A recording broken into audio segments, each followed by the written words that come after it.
Hey guys, John here with Stronger Runner and Canadian Running. I'm coming to you from JK Conditioning headquarters. I got the 2021 Canadian Running Trail Special issue here, and in this video today we're going to go over my latest article, the 6-exercise pre-run foot strength routine.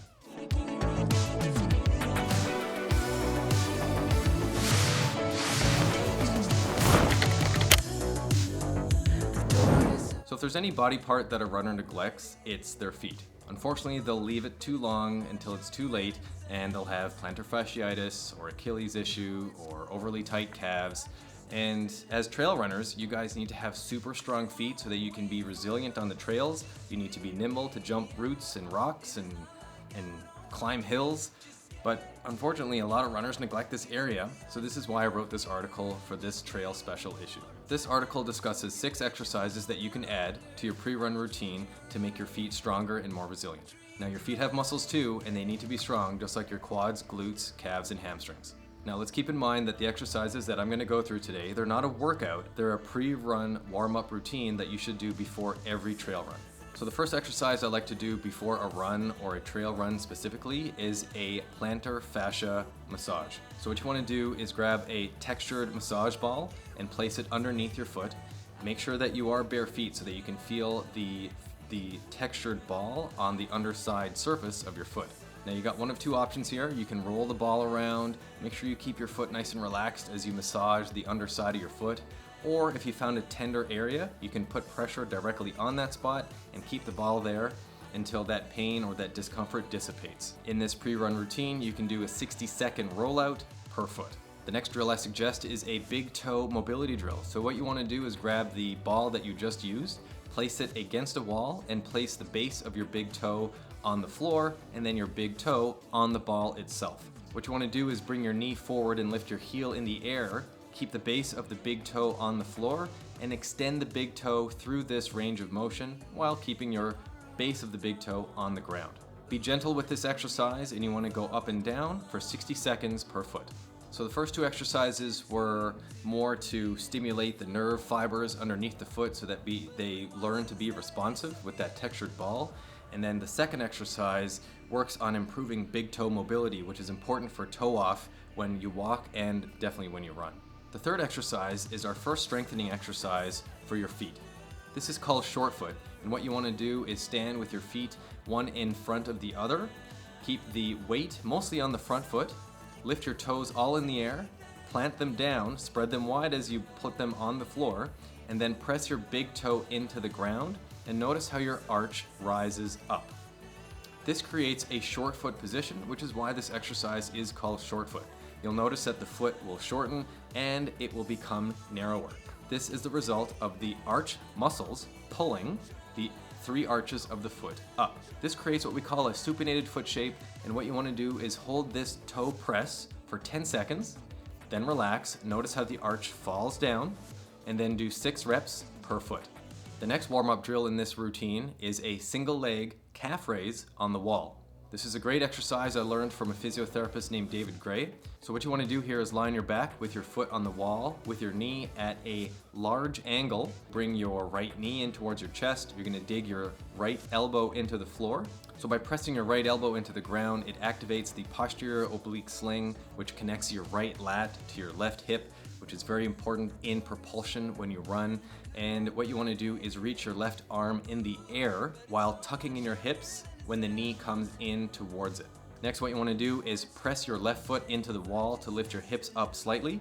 Notice that it's only going to be about a 2 to 3 inch lift. The next thing you want to do is a calf raise on the wall. So you want to lift your heel as high as you can off the wall, but make sure you keep most of the pressure on the base of the big toe. You'll notice that as you do a pawing action into the wall, you're going to notice that your glute and hamstring will activate on this side, but also obviously your calf and the bottom of your foot will activate because of that calf raise that you are performing.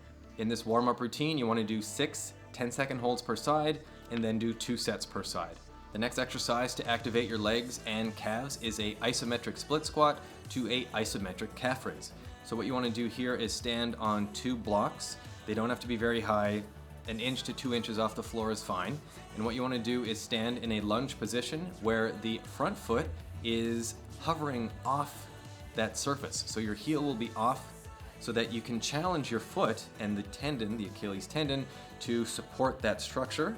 And what you want to do is crouch down. You're going to bend your rear knee to bring it close to the floor and go into a split squat or a lunge looking position. You want to let the front foot relax. You want to let it flatten out. And you want to let the front knee just drive inside of the big toenail. You want to hold this position for roughly 30 seconds and then press both feet into the ground to go up. And then at the top of this position, I'd like you to go as high as you can on your toes on both legs. You'll notice a calf contraction on the front. This will further activate and strengthen the calf in the front. And you want to hold this position also for 30 seconds. This equals 1 rep, and you're going to do 2 reps per side. And the last exercise is one of my favorites to activate the glutes and to strengthen the feet and to tie them together. This is a single leg Romanian deadlift to short foot exercise. So if you have a circular band, this would be great. You want to anchor it to something stable behind you, stand inside the loop, and walk forward so that you have tension in the band. You want to stand, let's start for example, on your right foot, and what you're going to do is lean over and bring your right arm back. You want to then stand as you're doing a running stride motion and bring your left knee towards your stomach. You're going to bring your right arm forward. Again, you're going to have this running sort of position, this shape that you're going to achieve.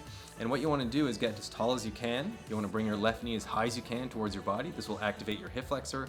But during this up phase motion, to tie in the foot position, which is important, like I already said earlier, which is that short foot, supinated foot position, you want to plant your big toe hard into the floor during the up phase of this movement. At the top of this movement as well, make sure that your head is stacked above your body's in a straight line, you're not leaning back.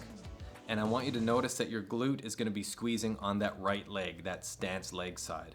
Soften the knee and bend over, bring your left leg back behind you, bring your right arm back behind you, and then bow through the hip joint to notice a slight stretch in the hamstring at the bottom of the movement. Notice that your back remains flat at all times, and notice that you have to relax the big toe to let the foot go into that flat, long position again at the bottom of the movement.